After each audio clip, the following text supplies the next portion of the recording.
Nayagarh School is a place where we ponder our kids with care and creativity. We provide students the room to explore their imaginations and enhance their education.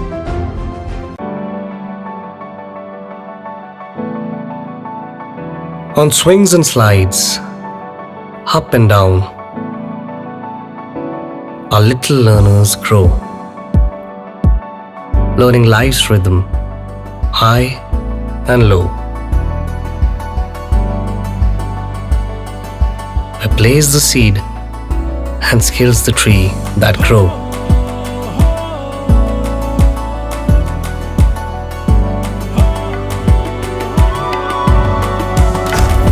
Singhania Educational Institute, cultivating knowledge.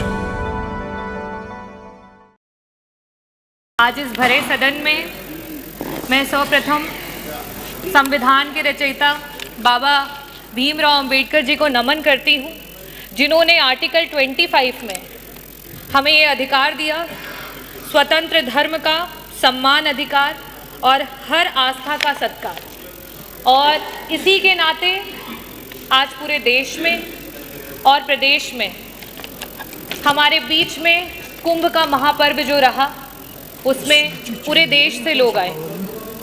मैं सभी लोगों का जो आए उनका स्वागत करती हूँ। यहाँ कई प्रकार की चर्चाएं हुई और बहुत सारे शब्दों का प्रयोग किया गया। ये जो लोग विभिन्न प्रदेशों से और यहाँ तक कि विश्व के कोने कोने से आए, वो किसी राजनीति से प्रेरित होकर के नहीं आए, वो आस्था से, धर्म से और अपने देश, अपनी मातृभूमि से जुड़े हुए हैं, इसलिए वो यहाँ पर आए। महाकुंभ के आयोजन में जितना बजट होना चाहिए था, सरकार ने उसकी कमी की। महाकुंभ में जो सुविधाएं हमारे लोगों को देनी चाहिए थी, सरकार ने उसकी कमी की।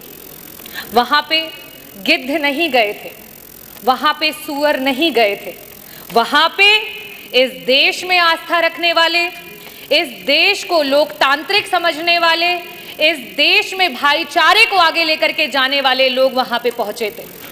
मैं इस सदन में आज बहुत सारी चर्चाएं हुई, बहुत सारी बातें कही गई। बजट की जबकि चर्चा होती है तो बजट में किस तरीके से डिवीजन होता है उसकी बात होती है।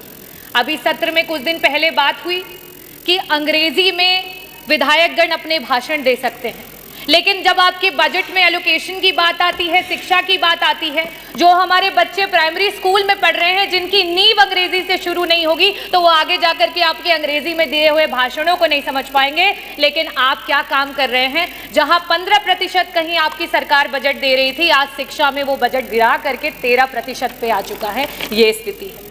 अगर मैं बात करूं स्वास्थ्य की, क्योंकि मंत्री जी यहाँ बैठे नहीं हैं, जब स्वास्थ्य पे जब विपक्ष चर्चा करने की कोशिश करता है, मंत्री जी उत्तेजित हो जाते हैं। शायद इसीलिए हो जाते हैं क्योंकि स्वास्थ्य पे मात्र 6% का बजट दिया गया है, और इस 6% के बजट में भी मंत्री जी 40% का बजट पिछले जो बजट में था एलोकेटेड, उसको इस्तेमाल नहीं कर पाए। अगर हम बात करें ग्रामीण अंचल की, जो उत्तर प्रदेश की 60-70% की आबादी है, अगर हम उसमें बजट के एलोकेशन की बात करें तो मात्र 4% का बजट है, जो 8 करोड़ 8 लाख की आप बात करते हैं, 8 लाख करोड़ की बात, 8,08,000 करोड़ की बात करते हैं, उसमें मात्र 4% का बजट दिया गया है। और सबसे बड़ी नाइंसाफी अगर इस सरकार में कोई झेल रहा है तो वो हमारा किसान है। पूरे देश का एवरेज औसत अगर निकाल लिया जाए तो बाकी प्रदेशों में जहां किसानों को 6% का बजट मिल रहा है, वहां उत्तर प्रदेश की सरकार में मात्र 3% का बजट है जो हमारे किसानों को दिया जा रहा है। और सबसे आखिरी में और सबसे ज़रूरी बात, अभी हमारी माननीय सदस्य बार बार पीडीए की बात कर रही थी, तो सदस्य आप भी और यहाँ सम्मानित सदस्यगण, में आपको सभी को बताना चाहूँगी कि जहाँ पूरे देश में 3% का बजट विभिन्न प्रदेशों में, चाहे वो आपका दलित समाज हो, वनवासी समाज हो, और अल्पसंख्यक समाज उसको दिया जाता है, वहीं उत्तर प्रदेश में मात्र 1% का बजट दिया जाता है। और उस 1% के बजट में भी आपका 30% का बजट ऐसा धरा का धरा ही रह जाता है, विभाग उसको इस्तेमाल ही नहीं कर पाता है। हम इतने बड़े बड़े बजट की बात कर रहे हैं, मैं आंकड़े रखना चाहूंगी। शिक्षा विभाग में वर्तमान में 14% का बजट जो है वो शेष रह गया, इस्तेमाल नहीं कर पाए। स्वास्थ्य में 40% का बजट ऐसे ही रह गया, उसे इस्तेमाल नहीं कर पाए। आवास में 46% का बजट रह गया, जिसे इस्तेमाल नहीं कर पाए। SC ST माइनॉरिटी में 30% का बजट है, जिसे इस्तेमाल नहीं कर पाए। अगर हम सिंचाई एवं बाढ़ नियंत्रण की बात करें, 35% का बजट है, जिसे इस्तेमाल नहीं कर पाए। अगर हम ट्रांसपोर्ट और PWD की बात करें, 6% का बजट है, जो पुराना बजट है, जिसे आप इस्तेमाल नहीं कर पाए। समाज कल्याण के मंत्री जी यहाँ बैठे हैं, 23% का बजट आज ऐसे ही पड़ा हुआ है, उसे इस्तेमाल नहीं कर पाए। कृषि विभाग वैसे ही 4% किसानों को दिया जा रहा है बजट में से, उसमें से भी 10% बजट ऐसे ही धरा का धरा रह गया, उसे इस्तेमाल नहीं कर पाए। तो मैं बजटों पे बहुत बातें नहीं करूंगी, क्योंकि जो पुराना है उसे ही नहीं इस्तेमाल कर पाए, तो बड़े बड़े बजटों का क्या हवाई लूटी जाए। मैं बात करना चाहूंगी अपने देश की एकता की, क्योंकि जिस समय यहाँ अंग्रेजी की बात हुई, उस समय उर्दू के बारे में बहुत बड़ी बड़ी बातें की गई। उर्दू में जो लोग बोलते हैं उनको कुछ शब्दों से नवाजा गया। हमारे देश में उर्दू को बड़े ही लगाव से देखा जाता है। हिंदी अगर हमारी मातृभाषा है, तो आज का ये जो देश है वो अंग्रेजी से भी नहीं घबराता है, अंग्रेजी को सीखने की पूरी इच्छा रखता है। पंडित ब्रिज नारायण जी, पंडित रतननाथ सरहार जी, मुंशी प्रेमचंद जी, पंडित आनंद मोहन जी, यहाँ तक कि उपराष्ट्रपति रहे हुए कृष्णकांत जी, इन सभी लोगों का उर्दू से बहुत लगाव था। तो क्या इनके लिए भी उन्हीं शब्दों से नवाजा जाएगा?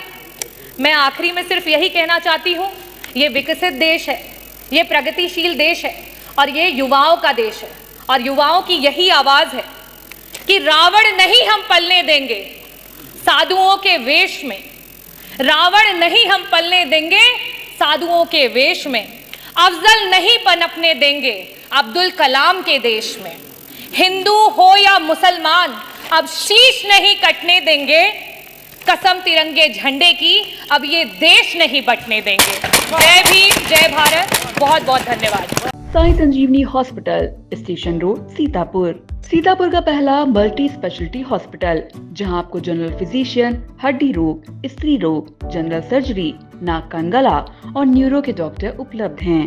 साई संजीवनी में आयुष्मान कार्ड धारकों का मुफ्त इलाज और TPA कार्ड धारकों के लिए कैशलेस सुविधा उपलब्ध की गई है। हॉस्पिटल में ICU, वेंटिलेटर, बाईपैप व डायलिसिस की सुविधा भी उपलब्ध है। Sai Sanjeevani hospital, station road, Sitapur. आपका बहुत बहुत आभार। महज 28 दिनों में 1,20,00,000 दर्शकों की संख्या हुई पार। हर रोज 4.5 लाख लोग आई इंडिया को रहे देख। 2,10,000 घंटे किया जा रहा वॉच। 17,000 नए बने सब्सक्राइबर। प्रतिदिन नए कीर्तिमान गढ़ रहा खबर आपकी, नजर हमारी वाला आपका आई इंडिया। आई इंडिया को मिल रहे प्यार के लिए आपका तहे दिल से शुक्रिया।